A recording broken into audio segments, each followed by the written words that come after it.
Iye chichi. Nano sa bayanza.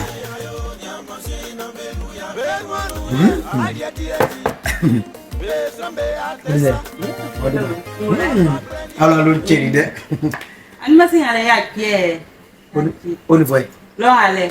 Comment on y a bien des abandonnés, on y a aller. Ah, ton bruitier. Ah, tiens, allez. Non. Beaucoup, on dit qu'il y a aucun trou. Animation ma poignée, mais c'est un dingue, c'est une affaire, je pense quoi. Peut-être une des coups tiens pas.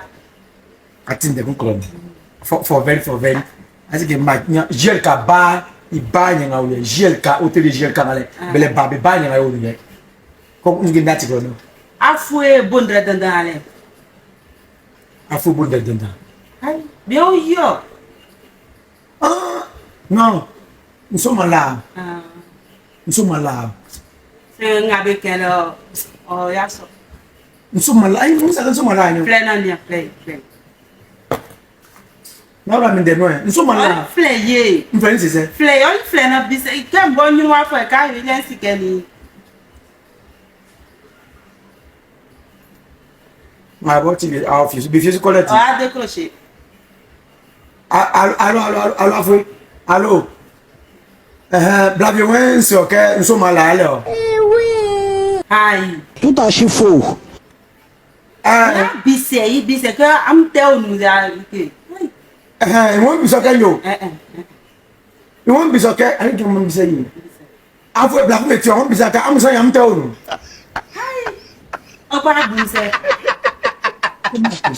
non de abisa yo e gra fo dem Et qui n'a pas d'année. nous sommes là où nous sommes un exemple hôtel GK toujours C'est oh jambo par le haut.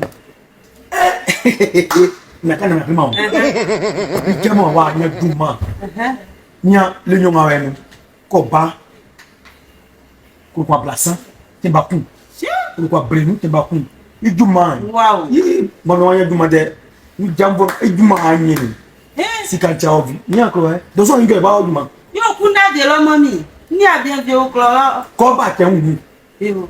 il va voir son mari ati Yo. ko ba te Non, tu me condamnes. c'est l'andé qui de andé ko ya ki Aïe, andé personne. ça je fais là oh non on verra ça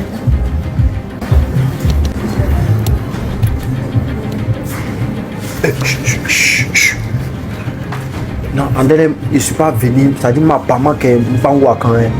Pas dire pour monter. Donc tout. Tu crois on ça? On va voir ni c'est oh, on ne sait pas faire pour moi. Sika. Bon. Est-ce que c'est mon tu fais bien. Si tu as poussé. Ah non, avance. Ça m'a pour une tra. Monsieur, c'est dit hey hein? Ok, Jean, am sur mauvais, am sur nozan.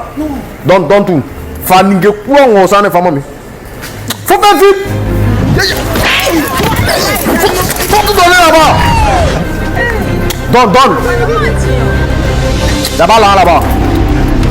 Faut passer là-bas. En si ça. Touchez-vous. Toi, garçon, y'a où tu trembles? On va soigner un carillon. Oh, monsieur! Oh! Ah, pousse en ligne, toi. Poussez-vous là-bas! Bon, pour moi!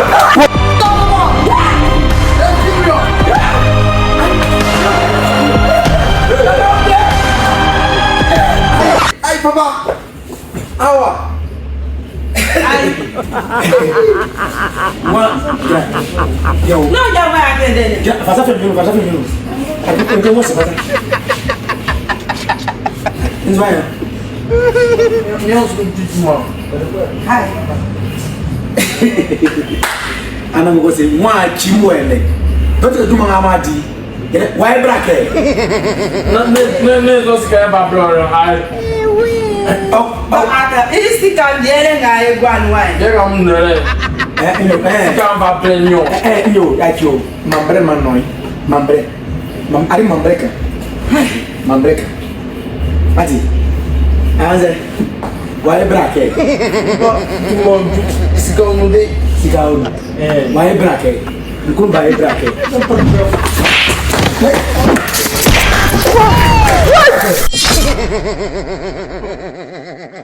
Jesus Christ.